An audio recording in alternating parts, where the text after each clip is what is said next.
beleza? Aqui é o Beto. Léo. Marco. Bom, hoje a gente vai falar um pouquinho sobre as origens da maçonaria. De onde a maçonaria provavelmente veio, das teorias que existem para explicar isso daí. Joia, eu acho que a primeira coisa para a gente comentar aí com o pessoal é em relação ao termo maçom. Né? O termo maçom deriva de mason, né? De pedreiro. Então, a maçonaria, ela tem a sua origem realmente, né? Nos campos, nas guildas, né? de construção. Eu costumo dizer que nada mais era do que uma reserva de mercado, realmente. Você tinha pessoas que tinham conhecimentos diferenciados em relação à geometria, as técnicas de construção, as técnicas de decoração, de ornamentação, né? E essas pessoas, elas acabaram protegendo o seu mercado, né, Marco? Eu acho que daí a coisa começa a crescer e eu acho que é esse que é o debate que o Beto está pegando e propondo para a gente aí hoje. Isso não acontecia apenas com os construtores. Sim, importante. Saber que todos os artífices, todos os trabalhadores precisavam de qualificação para poder desenvolver o seu trabalho. A Estrela do Oriente, por exemplo, ela vem de uma guilda das tintureiras, né? Assim como haviam guildas ferreiros, né? De espadachins e por aí vai. A maçonaria, muita gente diz, ela veio do Antigo Egito, dos mistérios egípcios. Particularmente, eu não acredito muito nisso, não. E eu vou ser bem simples na resposta desse mistério. A maçonaria, fundamentalmente, ela passa a surgir a partir do surgimento do cristianismo. O pontapé inicial da maçonaria, como a gente conhece, são as construções de templos. Ela foi buscar uma filosofia lá atrás, tudo mais, entendi. Até para você corroborar aquela história, né, do Nouveau Riche. Ele tem que buscar um lastro lá atrás de um parente que tinha sido duque. Para adorar das construções egípcias é fantástico, né? Para adorar a pílula e tal. E os mistérios egípcios, né? Sim. São poucos que entendem o livro dos mortos egípcios e por aí vai. Então essa parte filosófica, se ela ficar ligada ao Egito, dá mais valor à causa e a coisa vai. Nós superamos isso. Né? Então eu vejo que o marco formal do início da maçonaria em 1717, quando é fundada a Grande Loja da Inglaterra, mas uma grande loja, nós sabemos que para você fundar uma grande loja você já precisa ter outras lojas trabalhando, né? Então já existia maçonaria antes disso. A referência que nós temos, se não me engano, ainda do século XI, século XII, é a Carta de Bolonha, né? Onde você já tem estruturado naquela carta, onde participa o clérigo da cidade, o prefeito da comuna, mais algumas pessoas importantes daquele vilarejo. Eles têm um documento onde praticamente é o documento mais antigo da maçonaria. Depois você passa pela Carta Régia, mas o que me chama mais atenção do que a gente conhece como maçonaria embrionária, já passando para a maçonaria contemporânea, digamos assim, é a Constituição de St. Mary Chapel, a loja número 1 da Irlanda. Né? Lá você já tinha a disposição de conceitos filosóficos arraigados à guilda de construtores. Naquela época, você dividia a classe de trabalhadores apenas em aprendizes e companheiros. Mestre era aquele que conseguia o trabalho, mais ou menos o que a gente encontra hoje como mestre de obra. Né? Mestre de obra é aquele que tem o trato com o patrão, é aquele que distribui o salário para todo mundo depois. Então você tinha aprendizes e companheiros. Os companheiros, sim, eram os doutores do ofício, e os aprendizes eram aqueles que estavam treinando, estavam querendo aprender como é que funcionava.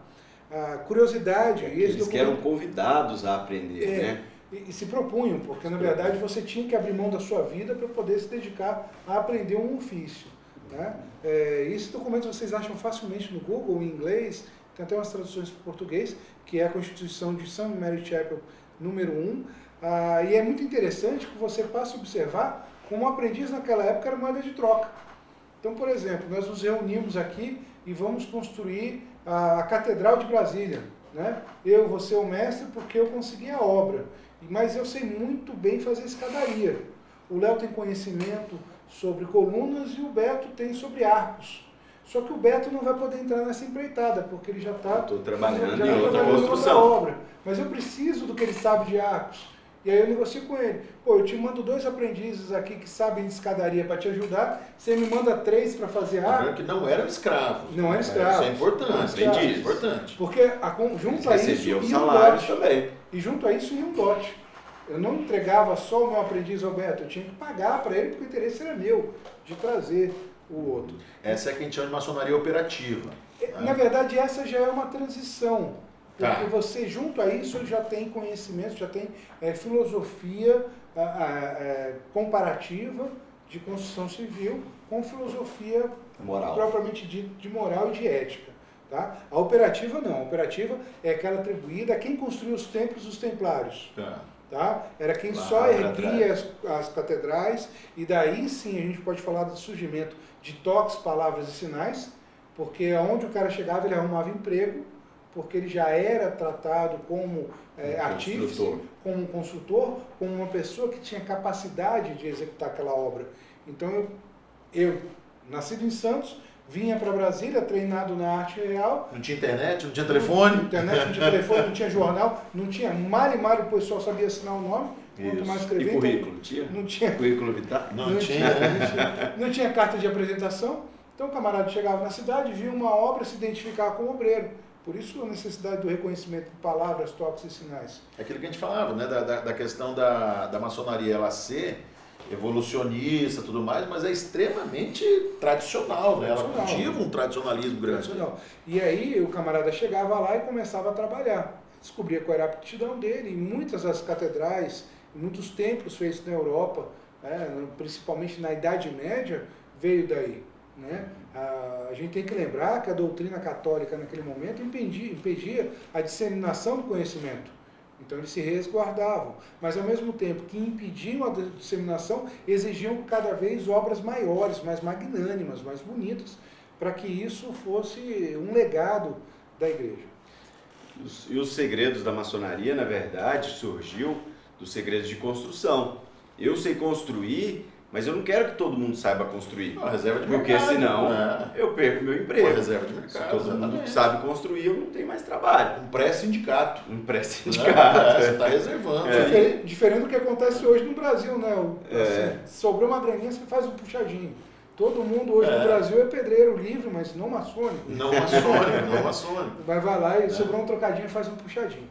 Então, quando você tem, por isso o Merit Chapel para mim seja o documento de maior relevância, é quando você começa a ter a elaboração de atas, livros de frequência, cargos em loja, de uma Mas aí maneira você já está trazendo uma galera já menos operativa e mais a maçonaria especulativa. E desfaz aquela crença que especulativo só começou a partir da fundação da Grande Loja da Inglaterra. Não pode ser uma coisa estanque, né? Uma coisa... Não foi, essa semana é operativo, semana que vem é especulativo. E para o pessoal que está assistindo a gente, para deixar claro, né? Operativos são aqueles que trabalhavam na pedra, que construíam... Construção de templos. Estruturas obras físicas. A especulativa, ela já tem um conceito um pouco diferente, a segunda fase da maçonaria, filosófico, moral. que é quando você traz a filosofia, a moral, as artes propriamente ditas, a ciência para dentro da maçonaria. E eu acho que a grande pegada aí dessa transformação é quando você muda realmente o foco, né? Você tinha a construção dos templos, das catedrais e tudo mais, e aí você passa a enxergar todos aqueles conceitos na construção do seu eu. Do ser humano. Né? Essa que é a grande pegada. Aí você vai ter uma coincidência com...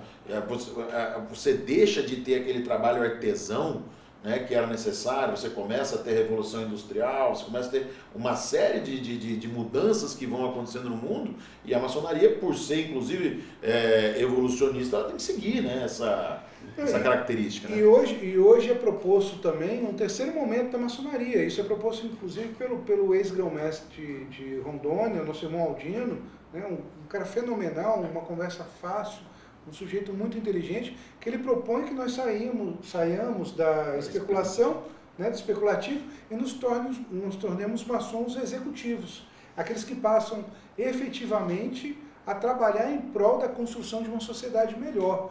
Né? Então, talvez a pegada para o século XXI seja a maçonaria executiva. E é uma ideia muito palpável e muito pontual. A gente precisa disso hoje em dia. Acho que uma coisa legal aí que tem pra gente comentar nesse tema é a influência dos templários, como você colocou, né, em cima da formação da maçonaria que a gente vive hoje. Né? Eu acho que é interessante, e o Marco ele tem uma pegada legal. Tem um livro muito interessante, um livro leigo, um livro profano, né, chamado Nascidos do Sangue. Sou péssimo para nomes, então o autor me perdoe aí, mas o livro é seu. Né? Você pode deixar na descrição. Depois vai estar na descrição. Cara, minhas filhas vão adorar assistir isso. Esse livro ele é interessante, porque ele traz realmente um retrato do momento, do momento que vivia na época da Inquisição, do momento que a Europa vivia. Aí traz ele coloca lá, até por ser um livro profano, coloca meio que a origem da maçonaria estaria relacionada diretamente aos templários, né? O que eu discordo um pouco disso. Eu acho que existe uma influência, né? E o Marco fala muito legal sobre isso daí, mas é muito interessante. Essa influência ela foi muito importante, não foi, Marco? O que acontece, voltando sempre àquela questão de dourar um passado que às vezes não existiu. Quando há a proibição dos templários, né, da Irmandade do Templo, com a condenação e o sacrifício do seu último grão-mestre, Jacques de Molay,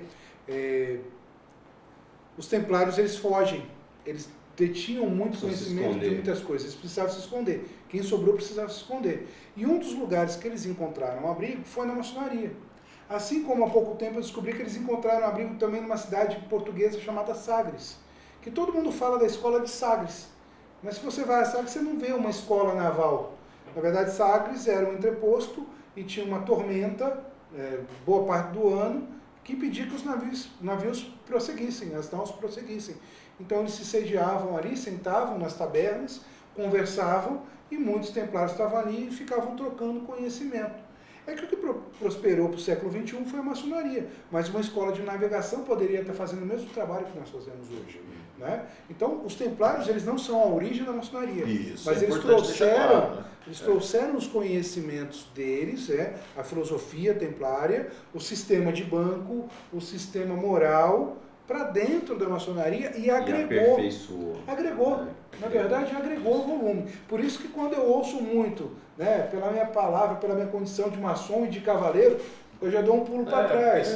Porque eu sou pedreiro por concepção, sou construtor social. Eu não ando de espada, eu não saio dando pancada em ninguém na rua, combatendo as injustiças. Não, a gente vai fazer isso pela via ética, pela via moral, pela via legal, inclusive. Né? Nossas bandeiras são bandeiras para proteger a humanidade, historicamente assim. A maçonaria participou da independência da América de uma maneira geral, não só dos Estados Unidos e do Brasil, mas da América colombiana toda. Né? Nós participamos. As grandes revoluções, vamos colocar assim, ocidentais, têm uma participação da maçonaria. A gente participou, e aí a gente vai chegar, a gente participou da libertação dos escravos. Sim. Né? Fomos... Independência do Brasil. Fomos parte importante na solução da Guerra do Paraguai, na solução da Guerra de Secessão nos Estados Unidos. Proclamação né? E uma coisa muito interessante que pouca gente sabe é que, na verdade, o slogan original da Revolução Francesa era liberdade, igualdade e justiça. Quem traz a fraternidade para esse slogan é a maçonaria. Por isso que a maçonaria universal, e aí independente de obediência, independente de território, todos nós maçons usamos isso como máxima maçônica. Liberdade, igualdade e fraternidade. Né? Mas vamos deixar um pouquinho de assunto também para a gente falar um pouco depois sobre a história da maçonaria, passagem da maçonaria durante as revoluções e a história do mundo, né? Então, beleza, galera. Se inscreve aí no Maçonando, deixa o joinha, compartilha aí com todo mundo que tem interesse em conhecer um pouco mais sobre esse assunto e ativa o sininho. Né, Léo? Perdi essa dessa vez. E deixa as dúvidas aí na descrição, a gente vai estar sempre lendo, sempre tentando responder pontualmente todo mundo. Valeu, galera. Valeu, galera. Um abraço. Até mais.